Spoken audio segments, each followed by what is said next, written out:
Dis my so lekker om vanoggend met Carl Thornton te gesels en hy is van Pit-Track NPC en ons fokus bietjie op ons omgewing vandag. Carl, welcome to GrootPlaas. Yes, thank you. Thank you for inviting us to studio today. It's an honor to be here. I want to give you the honor to introduce yourself. Just tell me a little bit more about your passion and what exactly it is you're doing. Excellent. My name's Carl Thornton. I'm the founder and director of Pit-Track NPC, Canine Conservation and Anti-Poaching Unit. And I've been deployed for the last 24 years with canines in conservation, fighting the war against poaching and protecting critically endangered species.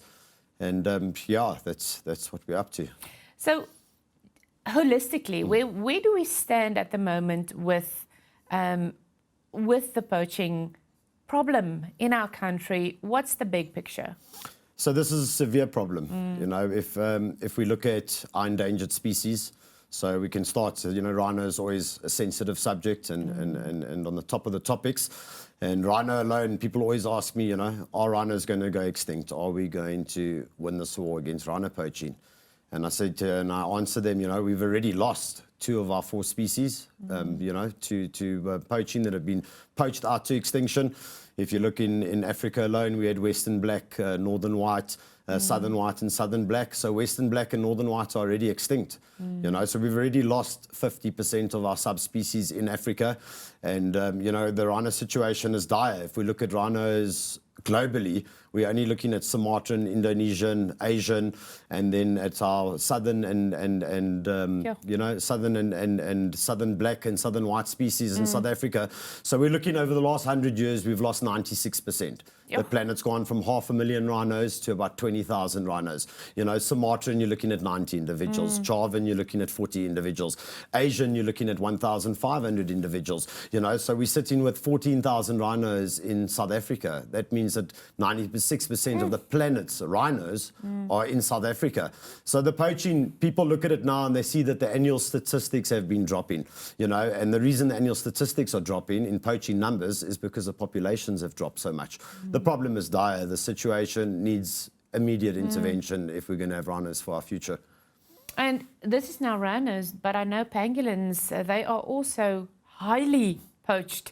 Where do we stand there? Pangolins are dire. So the most trafficked animal on planet Earth at the moment. We're looking at 2.7 million pangolins poached annually. That works out to 7,400 pangolin a day, which works out to a pangolin every 12 seconds. Yeah. That's astronomical. With figures like that, we can see extinction of pangolin in the next 5 years. Do you think the general public has become numb on this subject? I think the awareness isn't what it needs to be. You know, I think there's a lot going on. You know, a lot of it is you know, politically driven, corruption driven and stuff. And there's just no media, you know, representing what the actual problems are. You speak to people in South Africa about rhinos and they look at you like they're shocked. I mean, we're South Africans. We should know what's going on. It's our national heritage. You know, Kruger National Park should be in every South African's heart. And to know what's going on there inside the park is astronomical. You know, people always say, you know, oh, but how do I get involved? I'm working. I can't put on a camouflage uniform and take a gun and go and chase poachers around. It's not about that. There's a place for every South African to get involved. You know, become a member, support the guys on the ground, you know, provide IT support, provide vehicles, you know, sponsor food and supplies for the guys. We're looking at the most dangerous job in the world. We're looking at 1,300 rangers murdered protecting animals in the last decade. It's a ranger every 3 days being killed trying to protect wildlife. The guys need support. You know, we need to come together as South Africans and we need to fight for our national heritage and we need to save these creations of God and make a substantial difference. How do you think we got to this stage? Let's say 15 years back, let's say 20 years back, when we were children and to where we are now. How did we get here? Ma'am, it's something that I look at every day because knowing what happened in the past provides the solutions on how we need to move forward in the future. And it's all slipped out of our fingers. You know, I think there are many driving factors, you know, from pollution to loss of habitat, you know, agricultural farming, you know, taking over wildlife territories, putting the territories under pressure. Trophy hunting was a real big one. You know, trophy hunting has a place in conservation, but trophy hunting, you know, the illegal trophy hunting, for a choice of a better word, exploited trophy hunting, had big impacts. And then just, you know, the loss of control in South Africa, the corruption in South Africa, you know, really driving many factors. I feel that corruption may be even up to 70% responsible for what's going on. You're looking at people postponed with the responsibility to protect wildlife that are now responsible for decimating the wildlife. And, you know, the perforation on the borders, the you know, the loss of control on our borders, allowing, you know, national foreigners and stuff to come through our borders and to exploit things in our country.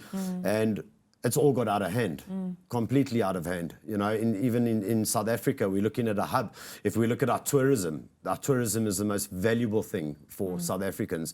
It's far exceeds the GDP of what hunting brings into the country.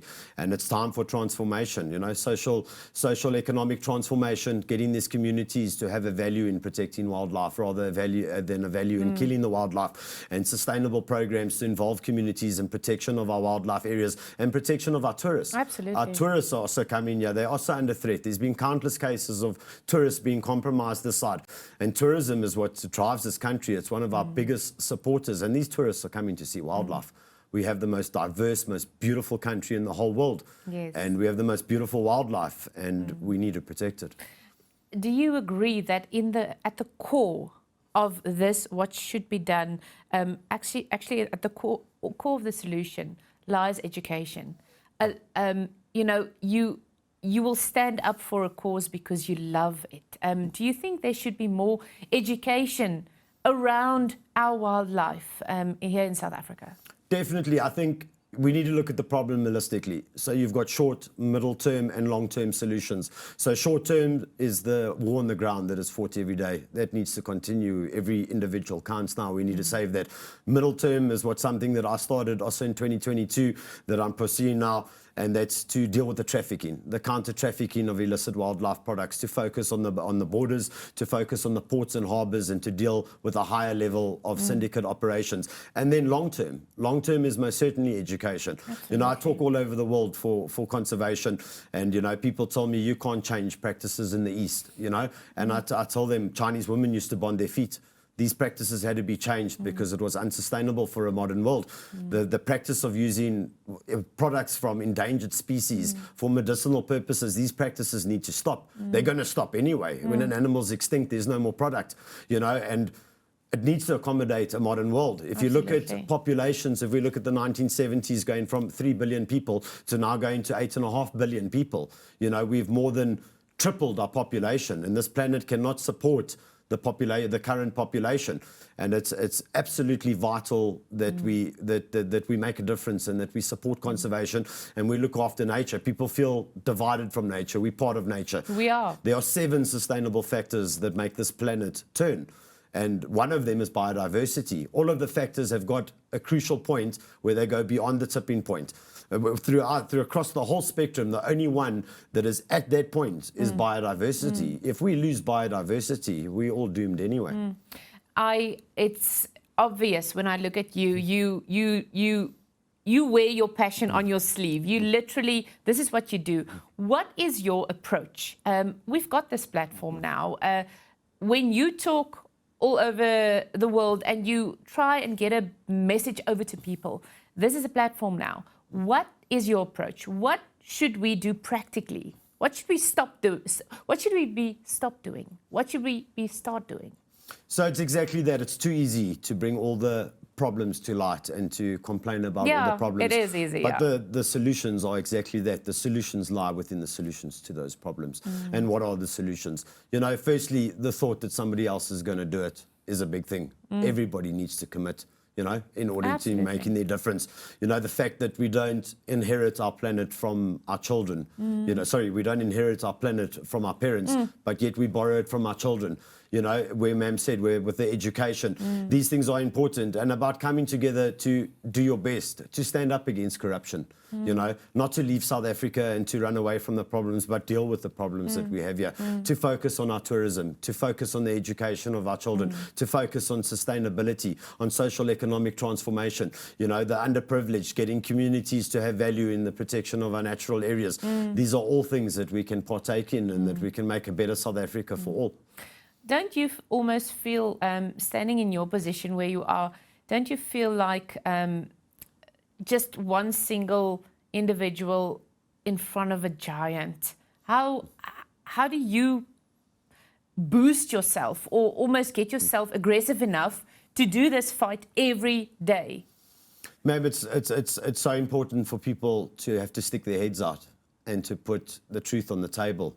You know, you find that people stick their head in a hole because it suits them in the individual capacity. Or it's just uncomfortable, so I just don't want to know about it or don't want to hear. Exactly. Yeah. Somebody else must fix it, you know, and it takes individuals to stick their head out. It's a dangerous game. We're dealing with transnational organised crime syndicates here. We're dealing with the highest level of threat that one could bestow upon oneself, you know, by bringing things to light, by wanting to take on these transnational organised crime syndicates for a better future for all. And that's really what it requires. Where I get my boost from is, one, from God. You know, this is a calling. This is not something that I'm doing for my person. It's not about me. It's not about my organisation. It's not about my ego. It's about protecting the Lord's creations, you know, and that's a very big point. And my boost for all of it is, you know, I grew up with wildlife, and wildlife really was the most joyful thing that I ever saw in my life, seeing how nature works and the fine balance that it works to. And when it started getting, you know, under so much threat, I had to do something. Absolutely. I couldn't stick my head in a hole. I had to do my best to make a difference. And I'm honoured to be out there, to be part of it. It's heartbreaking. I've seen so much devastation in my life. The poaching, really, rhino poaching, elephant poaching, pangolin poaching, you know, lion poaching, seeing these animals decimated has really been gut-wrenching. I can imagine. It's not easy. I've lost a lot of good friends. Had a good friend shot recently, you know, and by poaching syndicates. And it hasn't been easy, you know. But, yeah, I believe in what I'm doing, and all that I want to see is a difference made in my lifetime. Well, kudos to you. I think there aren't enough people who's willing to say, I'm going to fight this fight, even if it means. And I take it it's not the easiest fight to fight. No, not at all. And we're Pit-Track, you know, my organisation's Pit-Track, pit-track.org. Find us on Facebook, find us on Instagram. We have a beautiful membership program. It's 100 Rand a month, and we're in dire need of support, you know, and that's really what it's about. If you can't physically go out there and do the job, then support those that are doing it, and let's come together as South Africans and make a difference. And I want to end off by saying the general public, it's one thing hearing this and hearing the information and knowing about the problem, and you know, we see it, we read it, we hear it. What are some immediate steps that the general public can take to be part of the solution? Definitely to get involved. You know, there's a lot of good anti-poaching organisations in the country, you know, that's gone to non-profits, non-profit companies, non-profit organisations, private sector.